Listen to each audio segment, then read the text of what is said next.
इस वीडियो में हम बात करेंगे सरसों की वैज्ञानिक खेती के बारे में। ये वीडियो आप सभी किसान भाइयों के लिए बहुत उपयोगी साबित होगी। तो आइए शुरू करते हैं इस रोचक और ज्ञानवर्धक यात्रा को। तो सरसों भारत की एक प्रमुख तिलहन फसल है। इसके बीजों से निकाला गया तेल न केवल खाना पकाने में इस्तेमाल होता है बल्कि औषधीय गुणों से भी भरपूर होता है। आज हम जानेंगे कैसे आधुनिक तकनीकों और वैज्ञानिक पद्धतियों का उपयोग करके सरसों की उन्नत खेती की जा सकती है। इस वीडियो में हम सरसों की खेती से रिलेटेड सारी जानकारी देंगे, तो आप वीडियो को एंड तक जरूर देखें, तभी आप इस वीडियो से कुछ सीख पाएंगे। तो सबसे पहले बात करते हैं हम भूमि के चयन के बारे में और इसकी तैयारी के बारे में। तो सरसों की खेती के लिए सबसे पहले उपयुक्त भूमि का चयन करना आवश्यक होता है। तो इसमें हम बात करते हैं मिट्टी के प्रकार के बारे में। तो सरसों के लिए दोमट या बलुई मिट्टी सबसे उपयुक्त होती है। मिट्टी का पीएच मान 6.0 से 7.5 के बीच होना चाहिए। अब बात करते हैं हम जल निकासी के बारे में। तो अच्छी जल निकासी वाली भूमि का चयन करें। सरसों की जड़ें नमी सहन नहीं कर पाती हैं। अब बात करते हैं हम भूमि की तैयारी के बारे में। तो खेत की 2 से 3 बार अच्छी तरह से जुताई करें। मिट्टी के ढेलों को तोड़कर खेत को समतल बनाएं। अंतिम जुताई के समय 15 से 20 टन प्रति हेक्टेयर की दर से गोबर की खाद मिलाएं। अब बात करते हैं हम बीज का चयन और बुवाई के बारे में। सही किस्म के बीज का चयन और उचित समय पर बुवाई सफल फसल का आधार माना जाता है। इसमें होती है पूसा अग्रणी, पूसा सरसों 21, पूसा सरसों 25। मध्यम अवधि की फसलें होती हैं पूसा गोल्ड, पूसा जय किसान और पूसा विजय। और देर से पकने वाली किस्में होती हैं पूसा मुस्टर्ड 30 और पूसा महक। अब बात करते हैं कि प्रति हेक्टेयर में इसका बीज कितना पड़ता है। तो 1 हेक्टेयर में इसके बीज की मात्रा 4 से 5 किलोग्राम तक बढ़ जाती है। अब बात करते हैं हम बुवाई का समय। तो उत्तर भारत में अक्टूबर के प्रथम सप्ताह से नवंबर के प्रथम सप्ताह तक सरसों की बुवाई की जाती है। मध्य और दक्षिण भारत में सितंबर के अंतिम सप्ताह से अक्टूबर के मध्य तक इसकी बुवाई की जाती है। अब बात करते हैं इसकी बुवाई की विधियों के बारे में। तो पंक्तियों में बुवाई करें। पंक्तियों के बीच 30 से 45 सेंटीमीटर और पौधों के बीच 10 से 15 सेंटीमीटर की दूरी रखें। बीज को 2 से 3 सेंटीमीटर की गहराई पर बोएं। अब बात करते हैं हम सरसों की खेती के लिए उर्वरक के बारे में। इसके लिए हमें कितने उर्वरक की आवश्यकता पड़ेगी। तो सरसों की फसल को पोषक तत्वों की आवश्यकता होती है। संतुलित उर्वरक प्रबंधन से उत्पादन बढ़ाया जा सकता है। सबसे पहले हम बात करेंगे नाइट्रोजन के बारे में। तो प्रति हेक्टेयर नाइट्रोजन 80 से 100 किलोग्राम की आवश्यकता पड़ेगी। इसकी आधी मात्रा बुवाई के समय दें और शेष आधी मात्रा पहली सिंचाई के बाद। अब बात करते हैं फास्फोरस की। तो 40 से 50 किलोग्राम प्रति हेक्टेयर में इसकी आवश्यकता पड़ेगी। इसे बुवाई के समय ही दें। अब बात करते हैं पोटास के बारे में। तो 40 किलोग्राम प्रति हेक्टेयर इसकी आवश्यकता पड़ेगी।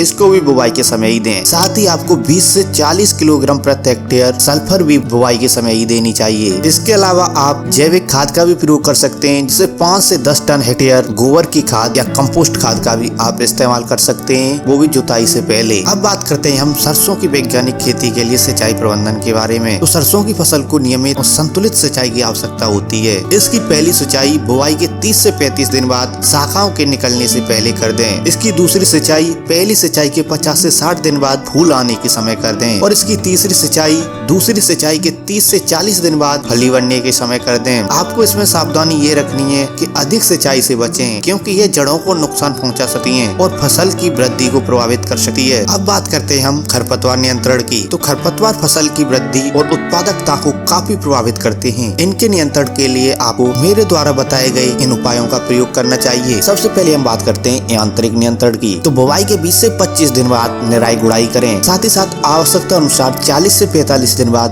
दोबारा निराई गुड़ाई करें। अब बात करते हैं इसके रासायनिक नियंत्रण के बारे में। तो बुवाई के तुरंत बाद ही पेंडीमेथालिन 1 किलोग्राम सक्रिय तत्व प्रति हेक्टेयर का छिड़काव कर सकते हैं, या फिर फ्लूक्लोरालिन 0.75 किलोग्राम सक्रिय तत्व पर हेक्टेयर का उपयोग कर सकते हैं। अब बात करते हैं हम इसके सांस्कृतिक नियंत्रण के बारे में। तो आप फसल चक्र अपनाएं, इससे खरपतवार नहीं आएगा। खेत की अच्छी तैयारी करें और समय पर बुवाई करें, इससे आप खरपतवार को बहुत ही कम कर सकते हैं। अब बात करते हैं हम सरसों के कीट और इसके रोग प्रबंधन के बारे में। सरसों की फसल कई कीटों और रोगों से प्रभावित होती है। इनके प्रबंधन के लिए एकीकृत कीट प्रबंधन तकनीक का उपयोग करें, इससे आपको कीट प्रबंधन में बहुत ज्यादा मदद मिलेगी। अब बात करते हैं इसके कुछ प्रमुख कीटों के बारे में। जैसे सरसों में सबसे ज्यादा माहू आता है। अगर इसके लक्षणों की बात करें तो पत्तियों और फूलों पर छोटे हरे या काले रंग के कीट दिखाई देते हैं। इसके नियंत्रण की बात करें तो डाइमेथोएट 30 EC 1 मिलीलीटर पर लीटर पानी का छिड़काव करें, या फिर इमीडाक्लोप्रिड 70